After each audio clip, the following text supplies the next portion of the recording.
Hello and welcome back to the Faith and Culture Show. I'm Catherine Camp, your hostess for the show. And as usual, this is where we dig into those difficult topics going on in our culture today.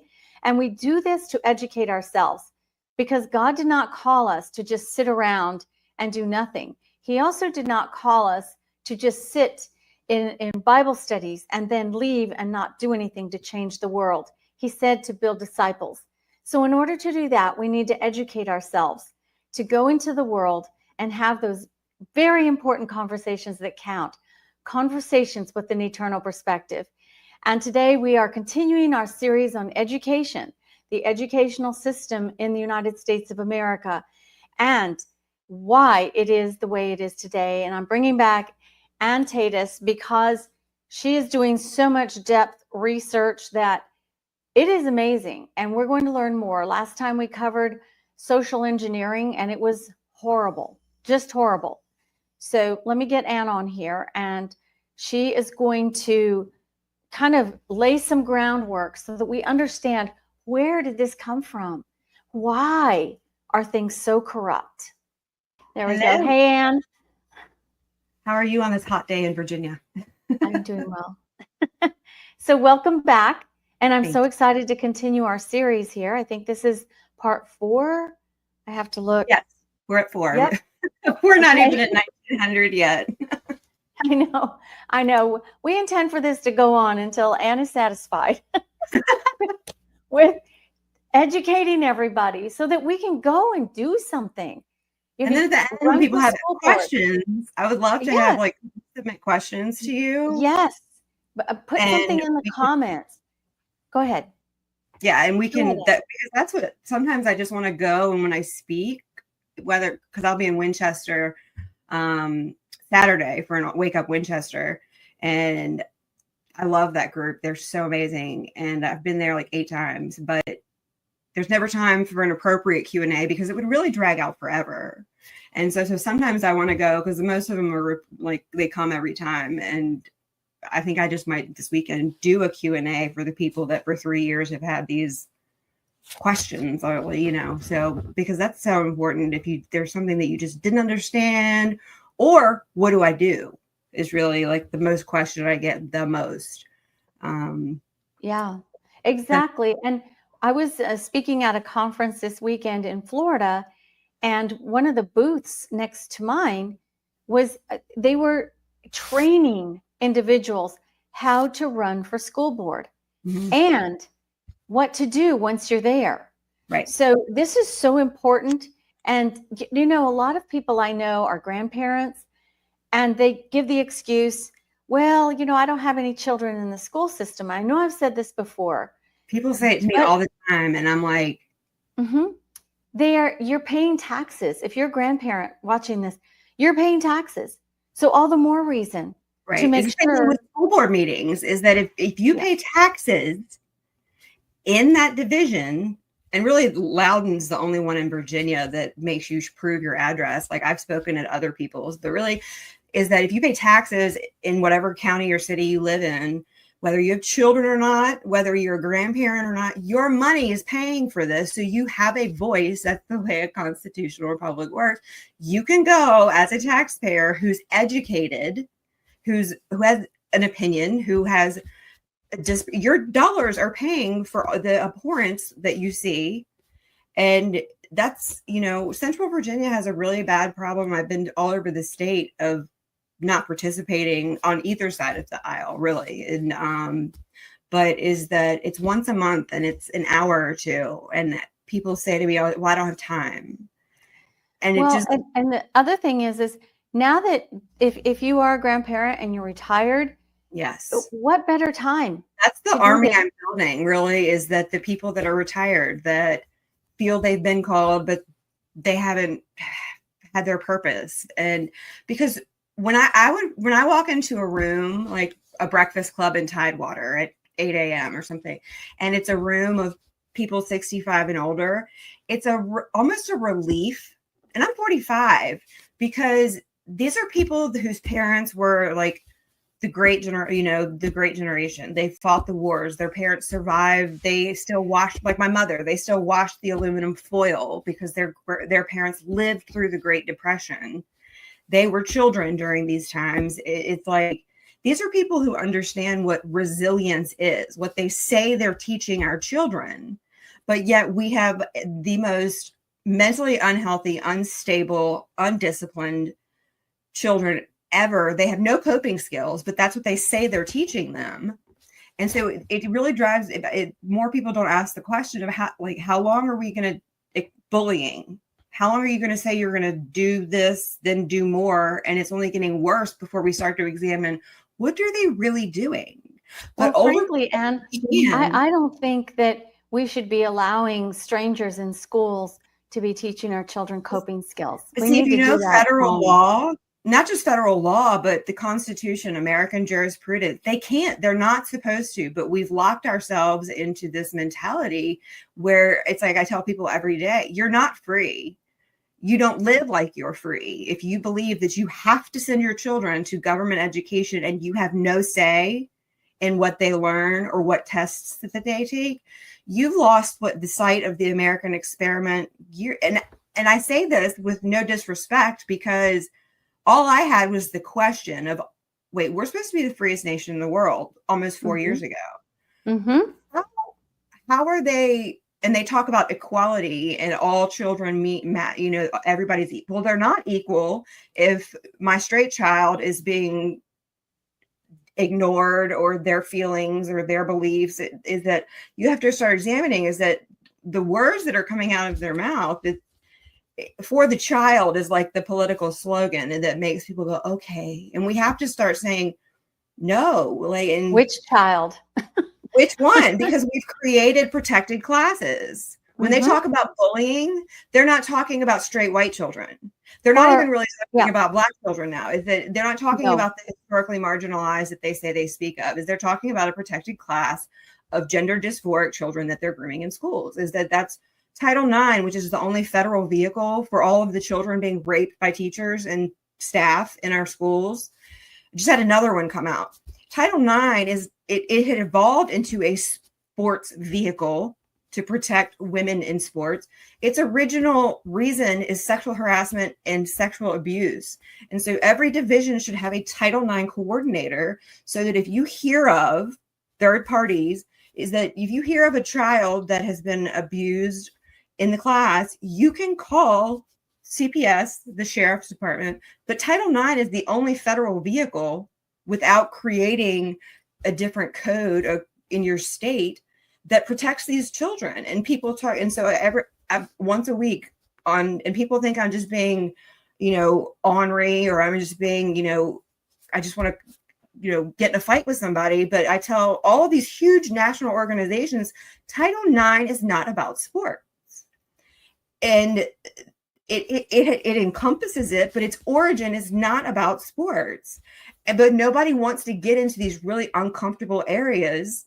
Like, teachers are raping. Virginia has the lowest age of consent of 13, meaning a teacher can have sex with a child over the age of 13 in the state of Virginia, get arrested and charged with the appropriate crime of custodian and guardian, because that's what they are in loco parentis, which is automatically a class 5 felony. But when they come out of the court system, they have been convicted of a misdemeanor contributing to the delinquency of a minor, serve no jail time, or consensual sex with a 14-year-old. Yeah, I've gone through every teacher licensure class. That's it's like 8 shows itself for 25 years. And it's 10 times worse than the Catholic diocese. But, understanding that our founding fathers were the most brilliant men in the world, is that they did not leave us here floundering. We are trying to figure out freedom, because we all believe that we live. Everybody wants to talk about, freedom, inalienable rights. Is that everybody has to learn to be free. And it's like, I tell people, it's like, once you learn to be free, it's the most liberating thing ever. And it's like, I know how to protect my children. And I feel like I spend most of my time I will send you the documents. I will send like how to serve your school board with a violation of the deprivation of rights under the color of law, cease and desist order. And it's a warning.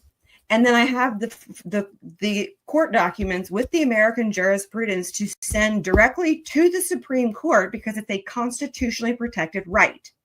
You can send, once I tell you, sure, and I'm not an attorney, is that, and it's frustrating because parents pay all these huge retainers to go to these attorneys who don't know constitutional law, or nobody wants to actually confront the huge problem. And I tell people all the time, if I had $1 million, I would be at the Supreme Court every day because I have an attorney and I know what to do and I've met with them. I don't have the money. It's the problem with grassroots.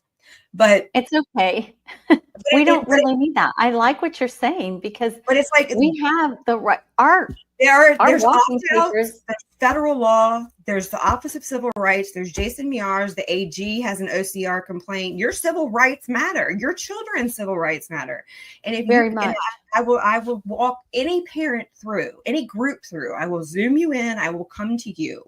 But all that I ask is in return, you do it. And that's really what has shocked me because people automatically go, well, it's not going to do anything. And I'm like, how do you know? That's the automatic assumption because I'd like to have a show on that one once we get through everything to start walking parents through what they can do. And first of all, to reach you, just quickly tell them where they can find you, and then we can get into the lesson that you wanted to start with today. You can, if you go to VirginiansForChildrenFirst.org, there's an email.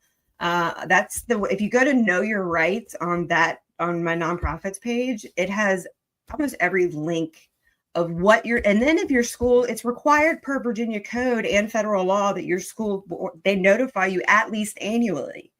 The Code of Virginia, all this mental health counseling it tells you what they can't do that they're doing, that the school board must have a policy. And then if a parent considers something controversial, the Code of Virginia says they must have a policy on how a parent challenges controversial material. And then if you're not happy, you can go directly to your circuit court and file a grievance with the school board. And I'm sure that's every state. If you're watching from another state, correct. I am certain you have in some form. Mm-hmm. Mm-hmm. Because federal law says that the state, there's certain things but is that how I learned everything I learned because I grew up thinking, oh, Virginia doesn't have Common Core, we're fine, up until 4 years ago. And I started looking at other states and I said, well, if that state has that, and then I went and eventually I read the entire Virginia Code, but especially education. So if you're in another state, I encourage you to, and search engines are miraculous. You can type in Utah State Code, counseling, public school counseling, and it'll pop up your state code, and you can go through and see, and then you can go to the bottom and see when it was amended, what legislation they passed, and you can go in. And that's really important too, to see what your duty-bearing civil servants have voted for in amending these Virginia code or your statutory code.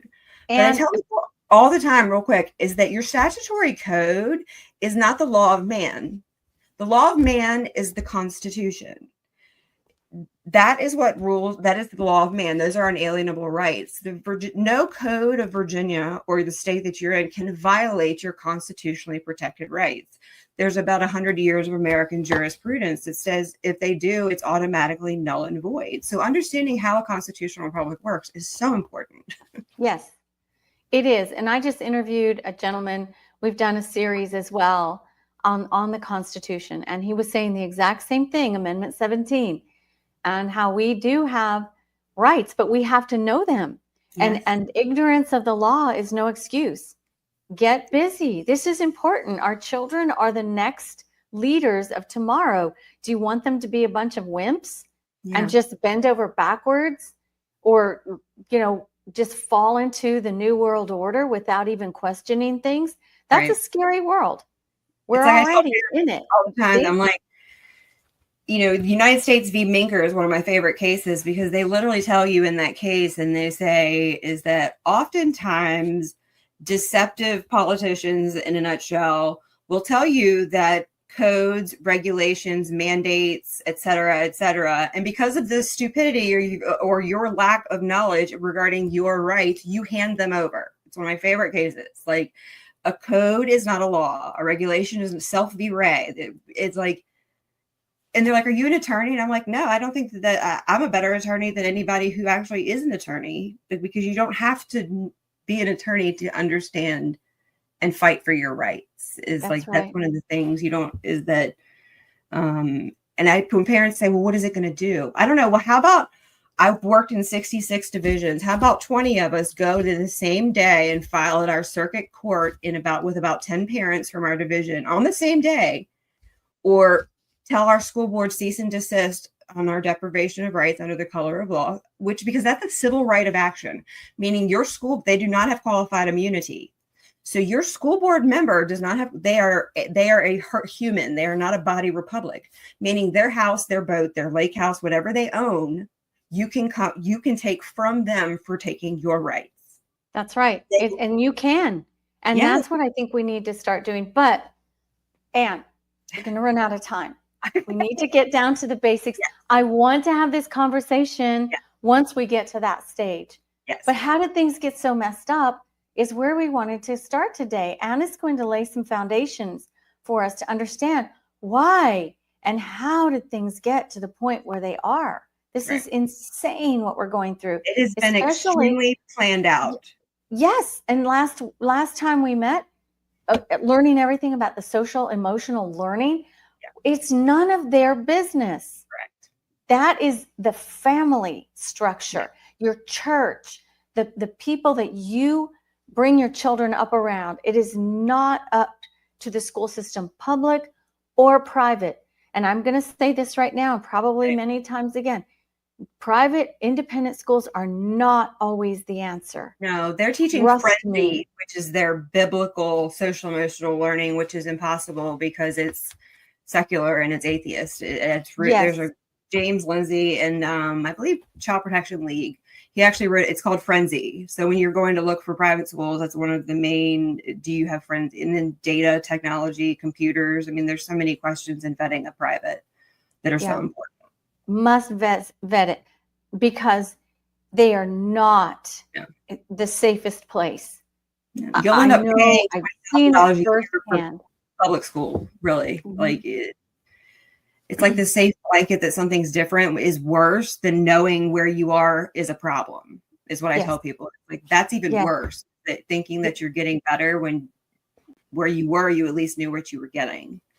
Yes, and you could fight. You could fight back. I've had friends kicked out.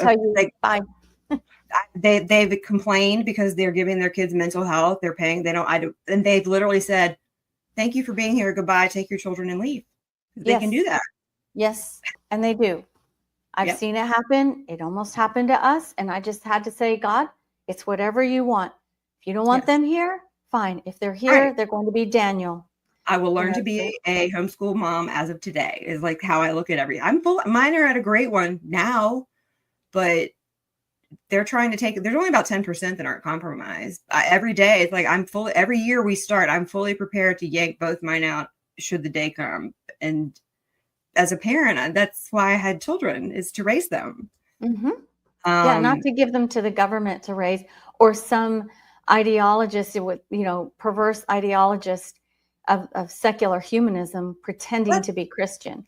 That's the thing is, we could talk forever. We need to get started. One thing, they say they're teaching them moral attitudes or how to be a citizen. Okay.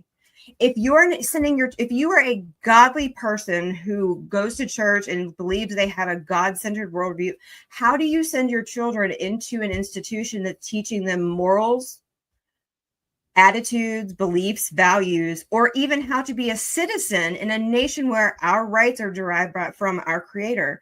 That is an atheistic institution. How do you do that? And they look at me and they're like, but it's if you are living the Lord's word, you have to think of those questions, and then logically it will tell you they're doing something else. Because 17,000 hours of atheistic, secular, humanist you can't take them to church enough on Sunday or during the week or do enough outside to counteract that. Yeah, and they know that. Is the reality. Okay, And so we're how do all we get here? product of it. And so recognizing I'm a product of a socialist institution, because parents automatically go, well, I'm I'm okay. Is that it's evolved so much in the big plan that's correct. So we can't acknowledge I'm a product of a socialist institution, but I can acknowledge that I am okay, thank God. But there's plenty in my generation that are not. And we can look and say an entire generation of children from coast to coast, and it's across the globe, is acting the same exact way. How? Why? Isn't that interesting? So, Anne, let's get there. Let's do this. All right. So, we have so about I showed you guys 40 minutes. Yeah. But it'll give us a good let's see. It's okay. You can carry over to the next one. I think you need to pull me up my other screen. But we talked about this opioid example that my 6th grader at 11-year-old, and it happened the last show we recorded, the Virginia Board of Education. I used to go every month, and there's videos. I've been in the news, like national news. I told them that it's called the Bill of Rights, not the Bill of Feelings. That was a good sound bite of mine that they got. But as I went back to the Board of Education, because now that I understand this more than I did 3 years ago, I just took it to them 3 years ago and was like, why in the world what is this going to do? But I had to learn over 3 years. And now we see children are ODing in school. I read, children are vaping more. I pulled up the health standards of learning. Well, if you don't teach 5-year-olds about vaping and tobacco, perhaps you won't have a rise but it's those kind of things like the health standards of learning. But so this is one of the pictures, but I went to the Board of Education, and this is a 3-minute video of what I believe every parent should do to the people who work for them, no matter what party it is sitting up there. Because we might have a Republican governor now. I can guarantee you that everybody that's been appointed to that Board of Education, some have worked for Bill Clinton and Tony Podesta, is that they are not all conservatives and Republicans. But with the way that I have tailored this message to say, I can guarantee you when I was done, the jaws were on the floor from that Board of Education. So my name is Ann Taydus, and while I have founded and run numerous nonprofits, I'm here today strictly as a mother. We hear about suicides in Amelia in Orange County, children dying of drug overdoses.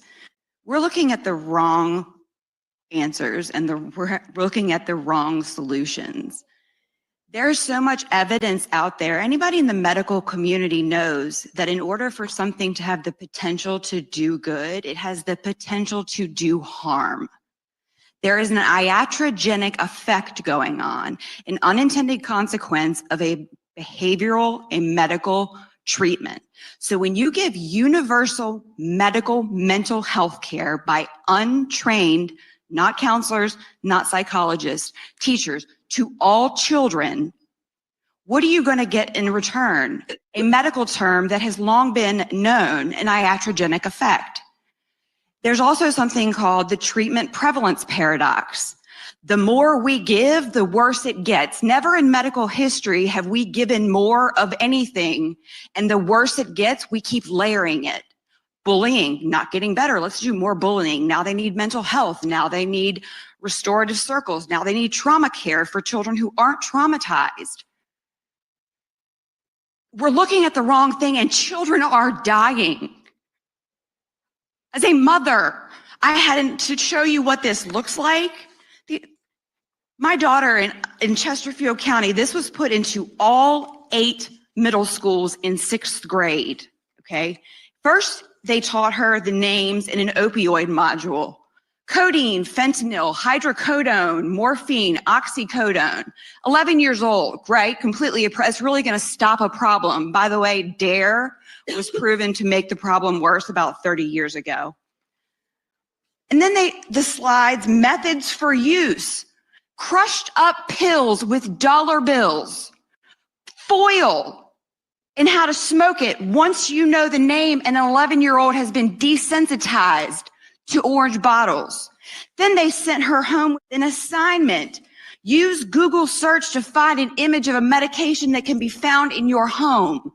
Once you have found it, search the internet for a picture of it. Then post it and send it back to the schools, all 8 middle schools, 11-year-olds. So what I will tell you is that you're fixing a drug problem. If my child had died because the school gave her the roadmap, then the assignment piqued her interest and she was dead and I never knew this happened, who would be blamed? Me. Who would be at fault? All of you, every administrator, because you're not thinking and you're killing children. So is that I've learned, instead of being like, you're all crazy, why would in the world, is that you have learned that you have to tailor to really peak, and not just them, but other parents, to make them think that no matter what political aisle that you're on, Oh yeah. you know somebody that's being affected by this. Definitely. In 1 month, 3 children committed suicide under the age of 13 in the state of Virginia. There's something very not right about that. No, nobody. When I was a Roanoke, kid, Louisa, and Orange and they're all like, oh, it's the bullying, and I'm like, guys, bullying. We were all bullied. Bullying has been, and it will never go away. I feel like that is the school bullying. But they're telling you the kids are so bad. Why are they bad? Perhaps if you've been disciplining them the last 15 years, because you say discipline's racist. Well, don't cry into your mic teachers union that the kids are acting feral when you think discipline's racist.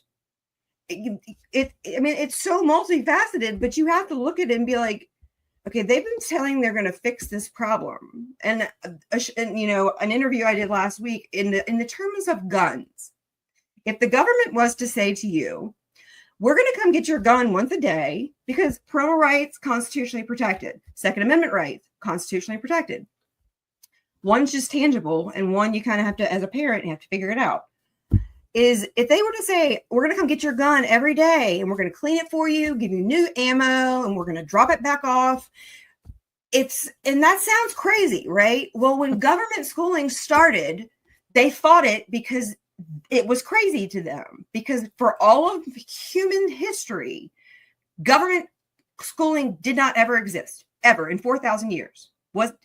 We just live in the time that we have forgotten that there was history more than 10 years ago. But and then they started, and your gun was okay at first, but then your gun, you went to go to practice, shoot at the range, and it backfired and blew your face off, blew your hand off.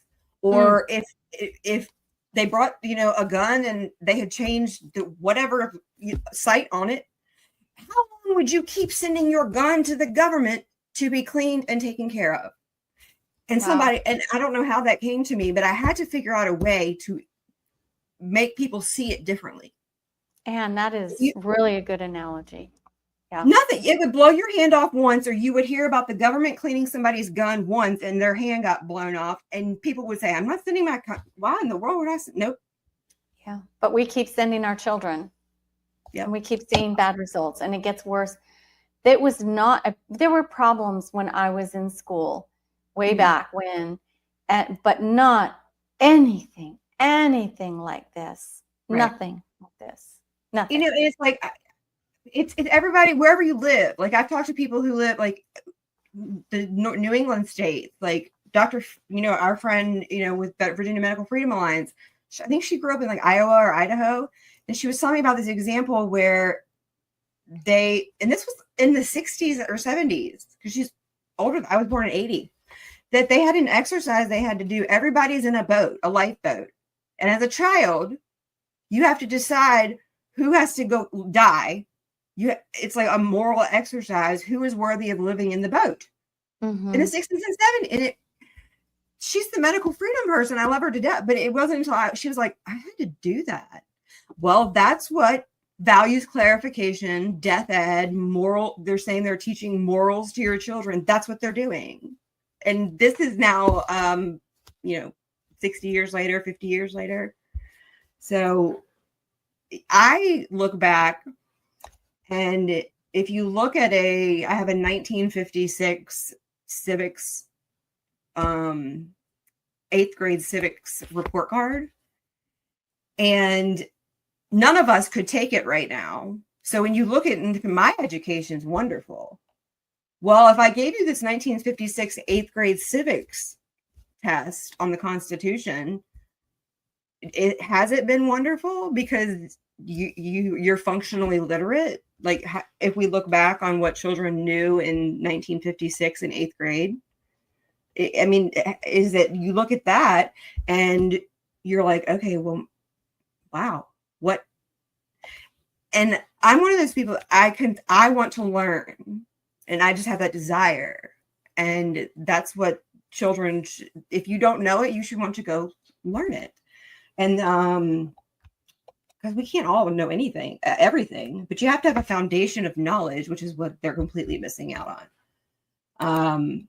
But I just pick up, and yes, we got cut off. We got cut off. Okay, I was still going and you were frozen. So and on my end, both of us disappeared. So do you think you could pick up where did I cut off? Moral clarifications is what the last thing I heard. So our friend who runs Virginia Medical Freedom Alliance, she grew up in like Iowa or Idaho, and she was I was speaking with her in Danville, and she was like on values clarification and death ed and how all of that and moral relative is when we talk about morals in a lifeboat. This was in the 60s and 70s. She had an assignment in middle school where everybody's in a boat and you have to decide who people have to go in order for the rest to survive. And that was 60 years ago, children picking who's going to be thrown onto who deserves to stay in the boat to live. And because I was not in a county or in a school, in public school, that taught that, I didn't have that assignment. You can't dismiss what somebody else is telling you. And that's what we all do, is that we talk lived experience is like the theme of like you hear it so much, is that we're also like concerned on like your life experience is important, but it's not everything. And that's the human-centered humanism, man as the center of the universe, man as God. What you believe, and that's the problem, you can't even have a conversation with a friend, a best friend that you don't agree with without somebody hating. It's like, is that when it is God-centered, it is very easy to navigate the world's problems. But when you have this human-centered student-led learning, children are the center of their problems. You have whatever it is that's what people say, what's the solution? I can tell you, but you don't want to hear it. Is that we are a people that will always search for what our meaning in this world is. And when there is no greater anything, that's when you get nihilism. That's when you get darkness. Children, you die, you get put in the dirt. Your time here on earth, that's where these children are, is they have no hope in anything. They see the world strictly with whoever just got bombed. The world is a horrible place. Death is going to come. Is that you can only imagine how that affects a child if they don't believe in anything. Whether these people, the progressives, want to call it mysticism, etc., is that what I tell people is my favorite. It came to me in a dream. Is that so? Trust the science, right? Well, science tells you energy does not disappear. It is always absorbed into something else. Energy cannot simply disappear. So whether you call it your soul or your energy, when you die, how do you trust the science? Where does your energy go? And I've said this to probably like 10 liberals, and they're like, and I'm like, trust the science. Can you show me where somebody suddenly declared that energy suddenly does just evaporate, or it has to be absorbed into something? And so that's where these children are in a multi-layered problem. Is they die, and the world is what it is, and that's where you bleakness and darkness and that's Satan's way. I mean, that is what Satan has in store for everyone. just hopelessness, despair. Dante's Inferno talks about that. Just to, leave all hope here as you cross over to the other side. I've been clean 16 years. I've had pretty dark days. Yeah. And even now, doing what I do every day, because I can't tell you, is that even my best friends, they'll hold event. I am extremely controversial because you cannot talk about education and not talk, and not badly, but our politicians, you have to hold them accountable. If they run on something and they do the exact opposite, and you're going to sit there because of you signed a loyalty oath that you can't speak against Republic or whoever, that I can't tell you how to navigate your way or which one's more important, your children, the children, or the party, but that's for you to figure out. But if they run on something and then they go do the exact opposite, I'm the bad guy because I made you aware of it, but is welcome to my club.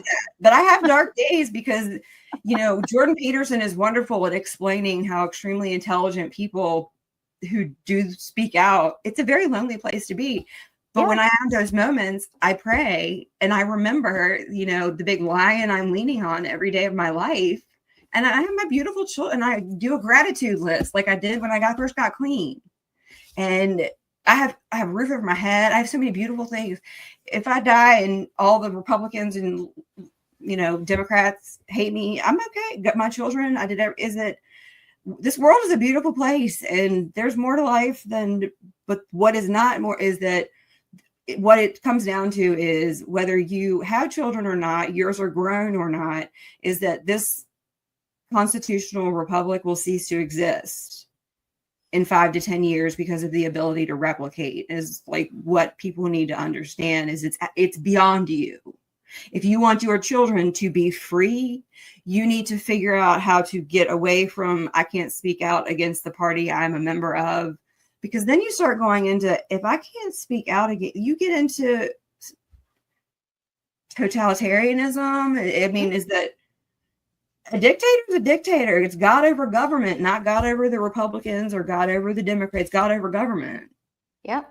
And if we're going to call ourselves, if we're going to be true to our founding, then we have to appeal to the Lord and not be ashamed of it. And people who don't like it, well, they can go live in China. They can go live in Iraq. They can go live in Bangladesh. I don't know.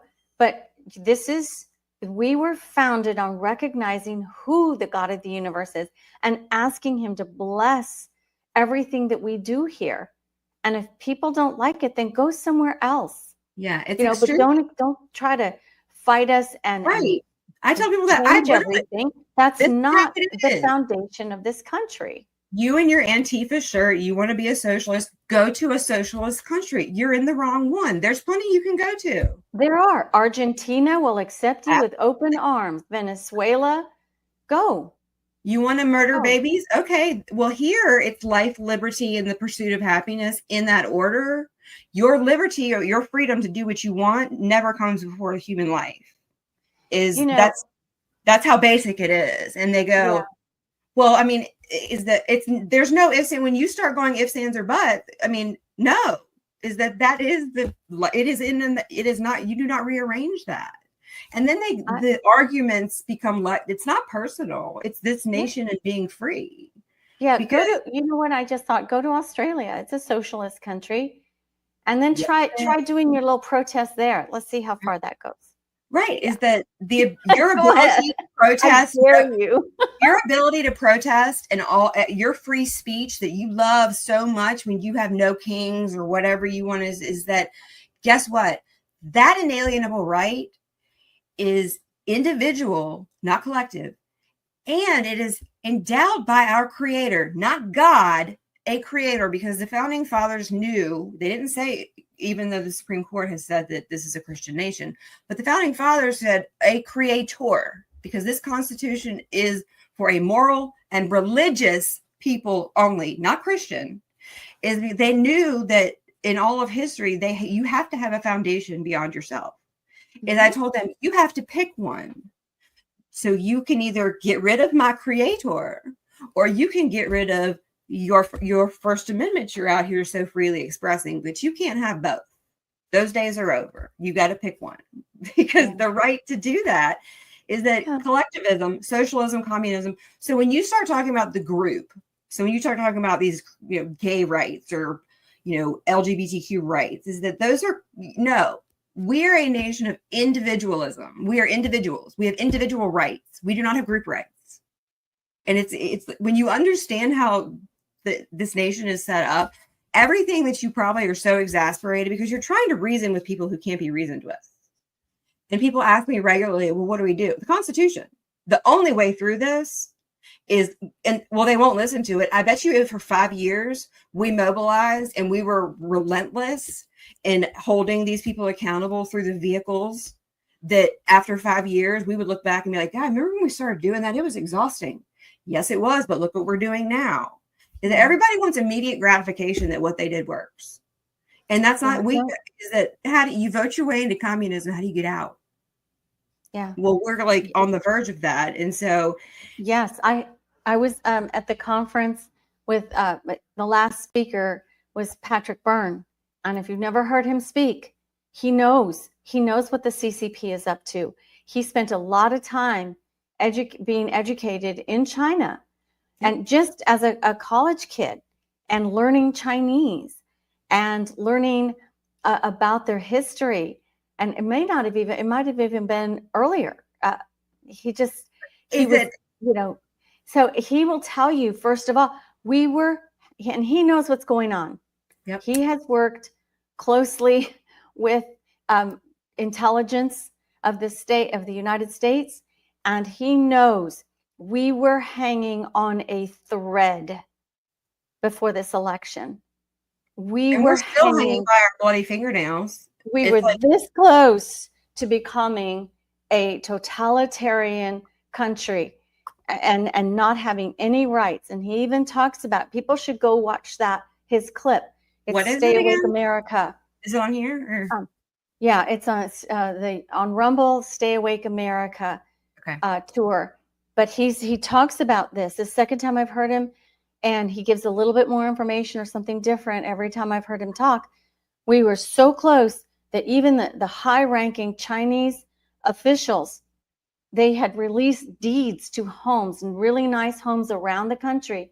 They are holding your deed, ready to take over. Yeah, I'm serious. What God has given us is a window where we can fight back, but we have to fight. We can't rely on one person. No, we have a window where we have that, like, if you think of it as a war, we have the air support and the ground support, but we have to be the boots on the ground. Right now, we have the window that not going to last forever. Yeah. Right. We may never have a window. They're fighting to knock everything off. And the courts are just as bad. The judicial system is corrupt. Oh, absolutely. The education system needs to be dismantled. It does. Completely. And given back to the states. With Feds for People Freedom. Need to understand. That's why we're doing this. This is so important, man. So what's the answer? Shutter the doors. And I was up at a great conference with Virginia Medical Freedom Alliance and Feds for Freedom like 2 months ago. And we were at the dinner table. And I was with all these like DOD, DOJ guys. And they were like, because they all homeschool. They're smart enough to homeschool. And so I'm telling them and I had a table of like 12 high ranking, like military, like, and they were, because they had no idea what's going on in government schools. And then one goes, well, what's the solution? You can't defund this. You can't reform this. It's doing exactly what it was designed to do. You shutter the doors. They said, well, what does that look like? Did you not wake up 3 years ago with the mask, and we woke up and all of a sudden we couldn't send our kids to school? And we lived with that how long? And then the forced injection. Remember, and that's still going on in some colleges. Yeah. We woke up and they said, you can't, no more. We were like, well, what do we do with our kids? But that's what you do, is that you say, this was designed, but you have to want to change the course of the nation. How do you want your legacy to be remembered? Because I'm going to a meeting on Friday for the one-room schoolhouse to build the first one in Orange County to show people, because that's where the people that want it and I go wherever and how we do this is that you want to do something radical. You shutter the doors. Drastic change is frightening at the beginning for anybody. But the great thing about education freedom and having your tax, you can start a critical race theory elementary school with your tax dollars. You can't do it with my dollars. Yeah. You can't make my children learn it. You can start a transgender middle school all you want. Yeah. Groom them all you high want. School. That's the wonderful thing about education freedom. You can do what you want, but you're not going to take my money. And is that okay. So how did it get this way? We have like less than 15 minutes. Yeah. The perfect slide is right here. At least 15 minutes worth of why so distorted? We talk is that God is guiding us through this, and we will. You want to pull that up for me? We will get through it. But is that people talk about the Communist Manifesto, Karl Marx, all the time. I ask people, do you even know what the 10 planks from the Communist Manifesto? Because number 10. Free education for all children in government schools, abolition of children's factory labor in its present form, with a combination of education with industrial production. Which I fight people all the time. They're like, oh, workforce education, da, da, da. And I'm like, well, how about this? You can look it up. 1949, United States House of Representatives Committee on Un-American Activities. You can Google this one. 100 things you should know about communism. When you get to the education section, number 5 is if communism could conquer America, what would happen to the schools? Real education would stop. Only training would be allowed. And so every delegate that in the Republican Party that's running on these like CTE pathways, I just post this right here in their comments because it's you can't make it anything other than what it is. And so if it's in the Communist Manifesto that education is free, but it's going to be a combination with industrial production, that's okay, Karl Marx. And if there's no real education, these kids can't add, they can't read. They're only training them to be part of a workforce to recover the economy. That's your goal. You can hear the entire administration currently seated. That's their goal for education is to recover the economy. But when I say it's socialism, from each according to his abilities to each according to his needs, what they're telling you is if you don't have redistribution of wealth, they're taking our tax dollars. Those that don't pay taxes can still go to the institution. They're redistributing wealth. They're taking my tax dollars from my home that is going, whether my children are, and even if they went to the school they were supposed to go to, it's not. They are redistributing. Oh, this poorer division part of this, they're getting your money. And that's Karl Marx. From each according to his abilities, I can work, we can work. To each according to his needs. So my ability to work, but your need of my money is, and that's Marxism, communism. Mm-hmm. And then right now we've got Thrive, Birth to 5. And it's nothing, the education of all children from the moment that they can get along without a mother's care shall be in state institutions at the state expense. And what I tell, Karl Marx had it better off than we did because he said at the state's expense. It's at our expense now. Marxism, 100 cradle to grave. Anybody that understands? Wait. We get hit twice right now. Right. We get hit at the local county level, and we get hit at the federal level, where that's what the Department of Education thrives on. But the Department of Education only gives each student on average, and it's done by maintenance of equity. So your child, wherever you live, might only be getting. So it's about 8% of funding, but it's only about $200 or $300 at the max, $800 per child. What your per pupil funding is coming from is your local state dollar and your tax dollar and the state tax dollars. We have given away 100% of our autonomy for micro pennies on the dollar that's coming from the federal government.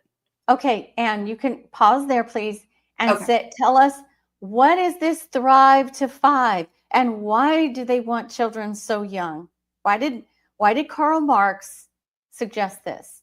What's the Well, background? it's not just Karl Marx, is that Lenin said it, Gromsky, Adolf Hitler, is that and this is where my master's in geopolitical war history comes in, is the separation of children from families.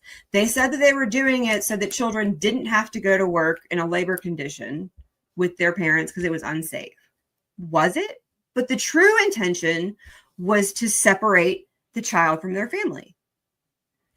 Why? And because then you have them and you can teach them whatever that they want.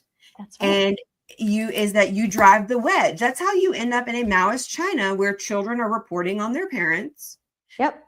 Is that 1 in 4 adults over the 8 out of college now is sending their parents a no contact order. Yeah. Because we don't live in an age where genocide is going, or it's not going to be a ditch dug. It is going to look, if you look up on the Holocaust website, what the definition, it's like 5 parts. It's not just killing people. It's deliberately destroying their mental health is genocide. Taking children from one area to another, not just physically. It's a 5-part definition, and there's only one that is mass murder. So you separate them. If your child comes home acting like something that you don't rate, you've never spoken, and my daughter came home, generalized anxiety disorder, mommy, and 11. I need to see a therapist. What? Where do those words come from? Yeah. How would you even know what that means? And then I went into her modules, and if you teach suicide, you stop suicide legislation passed by Mick Pike, bipartisan, unanimous, to give K through kindergartners on their ID badges the suicide hotline on the back of it. K through, that's going to solve the problem too. So I did it one night. I did it one night. I hit the pound 999 or whatever, and after I was like, and I didn't lie to them. I just said I was a 14-year-old girl. People at school are always asking me how, what I recognize as, and it's very I didn't say that I was transgender or I was fluid. I didn't say, I just said, what is that children are constantly asking me how I recognize.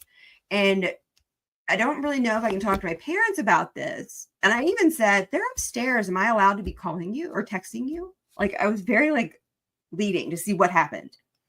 Within 5 minutes, they had me downloading Trevor Space, which is the Trevor Project, and so in that, and I'm 45 for saying I'm 14. And to get into those chats, you have to put your zip code. So they're putting you in areas with other children. Now that's 22 and under, by the way. Is that you can talk about boys liking boys, all of this stuff, because the state thought it was totally appropriate to give my kindergarten through 12th grade a pound 99 number on their ID badge without ever thinking, what does this actually look like? Give us the floor if anybody wants an interest. That's an app that they told me to download. You can give us the floor, and you can go in there, and I'm 45 and I'm sitting there watching these, and I'm like, I had to get out without even testing the research anymore. And that's why children is that you could say, oh yeah, I'm going through that too, because they've already divided you by zip code to know that you're in the same area. And you could say, where do you live? Where do you live? Okay, well, yeah, I'm down the street. And then have we opened the door to pedophiles, child sex trafficking? Legislators have lost their mind this sounds good. It's going to stop suicide, right? Giving children unfettered access to adults without their parents knowing. Okay, yeah, let's vote for that. Well, even just in psychology, even just the mention of that puts it in their head when it probably wasn't even in their head. They can't associate. They can't understand somebody who thinks that way. It makes them think that way. Yes. You can't talk about the color red all day long and not expect, what color do you think? Red. And that's all these children are getting inundated with, is that they the have power of systemically suggestion. embedded social emotional learning. Virginia has passed restorative practices. If somebody's bullying your child, they get no discipline. Your little child, without you present, has to sit at a table with the person victimizing them, bullying them, harassing them, and make nice and hug it out. There's nobody protecting that child. That child, you're victim blaming at that point. That's what restorative practices and restorative justice is. Trauma-informed care. 7-year-olds, let's all get in our morning circle for trauma-informed care. And we're going to talk about everybody's trauma. I was lucky. I did not experience death that impacted me until my grandmother died when I was 22 years old. Mm-hmm. If I'm sitting there listening to Johnny's and Susie's divorce, their molestation, their death of their grandparent, you're traumatizing, like I said in the video, children who are not traumatized. You can't give chemo or universal cancer screening to everybody without killing a whole lot of people. Some people may live, and it's that same logic. Is that people have to start thinking is that we've done this. And when I say we, everybody who has not, if you don't participate in your government, down at the General Assembly, telling your school board that your kid, our silent, our complicity, it's like, you're an enabler. Is that it's like the bystander effect, which is what I wrote my master's thesis on. A woman named Dorothea, she was Hungarian, was 6 years old. And her family, they were not persecuted, and they sat there the entire World War II, and they sat there, they watched and complied, and people build rail cars, and their neighbors disappear. And she was talking about the guilt of what you watch because you're too afraid to stand up. And then what happens if you're at the end of the day, you're the only one left standing, and there's nobody left to stand up for you? Is that is, and I'm not being dramatic. Because that's how the enemy works. He uses you, whether it's using you to keep silent. Silence is consent. It equals consent.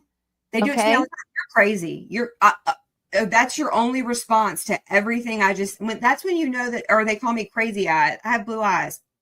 But is that you can't respond to me that means I've won the argument, because when you just revert to insult, you can go to Beautiful Trouble is a website that's Saul Alinsky's Rules for Radicals. They've turned it into a website, and it's all of their tactics. Like every organization that I've created, like they create mimic websites, like so that when people look your organization up, they'll pull up the mimic website, and it has all this pro-trans stuff. Like it has all their tactics, like Rules for Radicals. Is that? Yeah. But we say, I don't have an hour to go to a school board meeting. I tell people all the time, is that these people make the time. And if you can't make the time, then don't wonder why we lose. Is that you have to make the time. And don't stand back and say, wow, how come these children are so unruly these days? And they just don't respect their parents. They don't have any respect for society. Well, gee, I wonder why. I ask people, and it's because people get so locked up, and I live in Fairfax or I live in Loudoun, is that look at the other states, or look at the other, we have 121, I think, here, school divisions. Look at them, and then look, how do you have all these drug overdoses, suicide? The news only tells you about like 2 counties for a specific reason. My bachelor's degree was in journalism. So I know exactly how algorithms and the bias bubble works. Is they're feeding you exactly what they will make your views concrete, because you don't have an entire newspaper to look through, like to see everything else. You're just getting fed what the algorithms tell you that you've already looked for and you like reading. But this is all a plan. Is 100%. But just real quick to close out, I found this book, if you want to bring it up, and it's from 1896. It's called The School Question, and it's probably one of the most, and I love books like a huge dork. It's right here. I actually found, and it's this little book, and I'm always scared to open it. Like when people want to read it, I carry around my PDF version, which I'll send you for anybody that wants it. Oh, yes, let's do that, and we'll put it in the notes.